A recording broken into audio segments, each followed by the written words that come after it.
More Christmas reads that have influenced me as an author, and I've got a really surprising one today. I'm Emily Tellwright, author and publisher at Castle Sefton Press. I'm author of this book behind me, Ghost Train. And today I'm talking about yet another British Library crime classic, Murder in Piccadilly. Now, the surprising thing about this is that this really wasn't a very well written book. There were lots of things wrong with it, I thought, as a book, as a piece of writing, but I still really enjoyed it. And that's quite surprising. So, this is a very old-fashioned style of book. This was published in about 1936, the height of the golden age of classic crime fiction. And this isn't written in that style. This is written in a much more old-fashioned thriller style. I would say much more like about 1920, maybe a bit earlier even. It's not a whodunit. We know the crime happens about halfway through. There's a long build-up. It's a bit like Columbo, if you've ever seen that vintage series.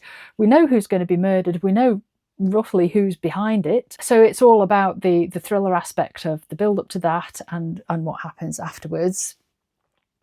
It's very, very overwritten. I think for a modern reader would find that it's incredibly wordy. He really needed a better editor. Could have cut a good 50 pages out of this book, I would say, and really improved it. Much too wordy, much too overwritten, and a lot of contradictions in the characters. So one minute he's describing a character as cowardly and the next minute as brave, sometimes even in the same sentence, sometimes contradicting something they've said. Not very consistent in his descriptions and actions of the characters involved. But, as I said, having said all that, I really enjoyed it and didn't struggle to get to the end at all. And I think that shows that this guy, Charles Kingston, who wrote Murder in Piccadilly, was a really talented author. He certainly wrote consistently and was published over, I think it said 20, 25 years. He died in 1946, and I can't see his style of writing being popular after that anyway, because, as I said, it was already old-fashioned in 1936 when this was published.